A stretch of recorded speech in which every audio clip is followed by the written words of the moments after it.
ngo hayi ikaze uri kureba ino video ubane natwe paka igeze ku musozo. Ndizere ko wakanze subscribe niba utarabikora.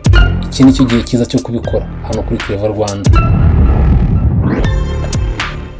Umuntu ukomeye wa mbere mu gihugu, umuntu urinzwe cyane wa mbere mu gihugu, ese wari uzi ko hari urutonde cyangwa abaperezida bamaze imyaka irenga 30 cyangwa 40 bari ku butegetsi, baratowe bamwe cyangwa abandi baragiyeho ku mpamvu za politike zitandukanye?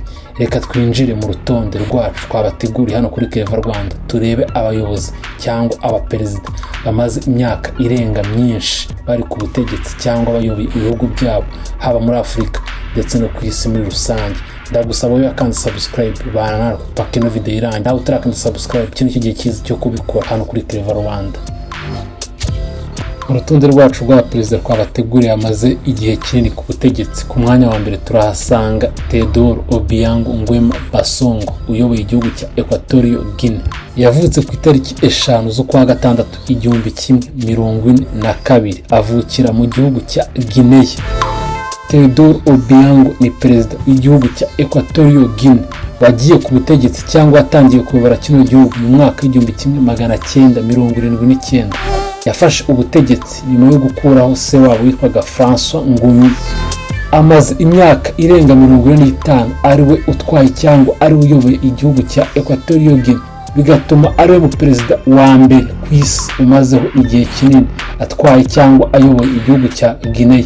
Uno mukambwe wo mu gihugu cya Equatorial Guinea witwa Teodoro Obiang Nguema Basongo, umaze imyaka 45 ku butegetsi. Dore nk'uko tubonye ko yagiyeho mu mwaka w'1979.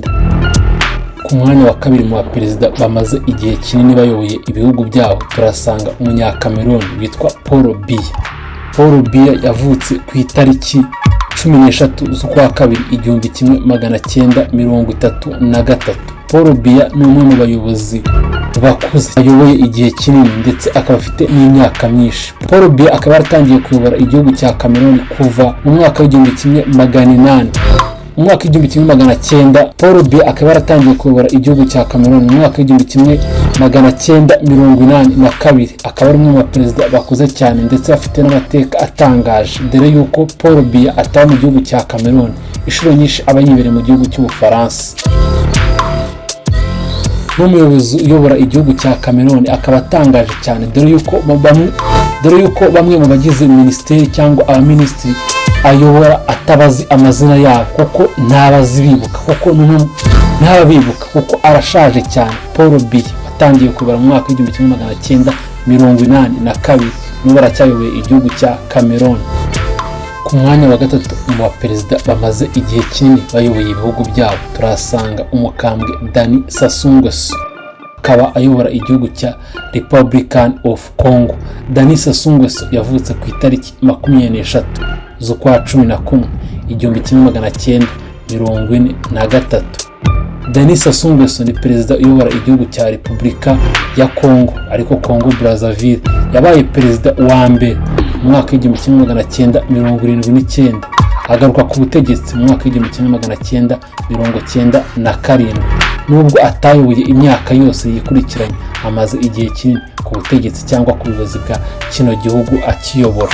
Denis Sassou Nguesso. Ku mwanya wa kane turahasanga perezida Yoweri Kaguta Museveni, mwene Amos Kaguta Museveni. Ubwo ndavuga perezida Yoweri Kaguta Museveni uyoboye igihugu cya Uganda. Yoweri Kaguta Museveni yabaye perezida wa Uganda mu mwaka w'1986, afashijwe n'ingabo za FPR. Abamufasha harimo perezida Kagame ndetse na Afande Gisa Fred Rwigema.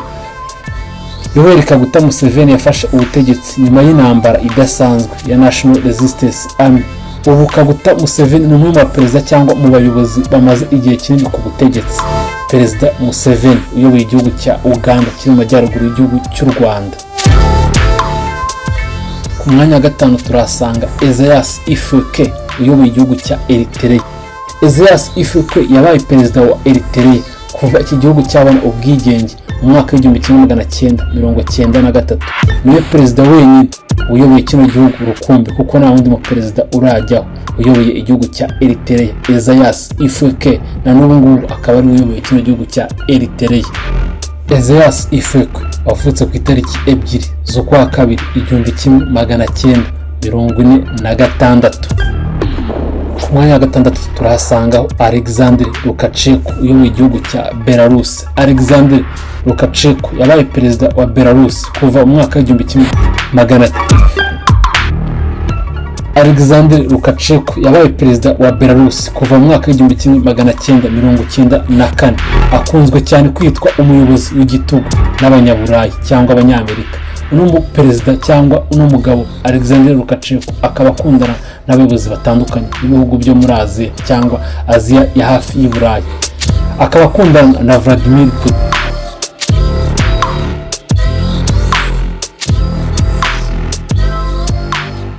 Amatora menshi yagiye aba muri kino gihugu, bamwe bagiye bavuga ko atatsinze cyangwa yagiye akoresha izindi mbaraga, ariko Alexander Lukashenko n'uyoboye kino gihugu cya Belarus kuva mu mwaka 1994. Ku mwanya wa karindwi turahasanga inshuti ya Alexander Lukashenko, turahasanga Vladimir Putin uyobora igihugu cy'Uburusiya. Vladimir Putin yabaye perezida w'Uburusiya bwa mbere mu mwaka w'2000. Nubwo hagati yabaga minisitiri w'intebe, yakomeje kuba umutegetsi cyangwa umuyobozi ufite ijambo, na n'ubu ngubu akaba ari uyoboye igihugu cy'Uburusiya aho amaze kukiyobora imyaka igera muri 20. Vladimir Putin uyoboye igihugu cy'Uburusiya akaba ari umwe mu bayobozi cyangwa mu bagabo batinyitse ku isi nzima muri rusange. Ku mwanya wa 8 mu bayobozi bamaze igihe kinini ku butegetsi cyangwa bayobora turasangaho umunyaturukiya Recep Tayyip Erdogan. Yabaye minisitiri w'intebe wa Turukiya mu mwaka 2003. Nyuma yaho aza kuba perezida mu mwaka 2014. Kugeza n'ubu ngubu Recep Tayyip Erdogan uyoboye igihugu cya Turukiya. Ndagusaba uri kureba iyo video ugende ukanze subscribe niba utayikanda, hano ni kuri Clever Rwanda.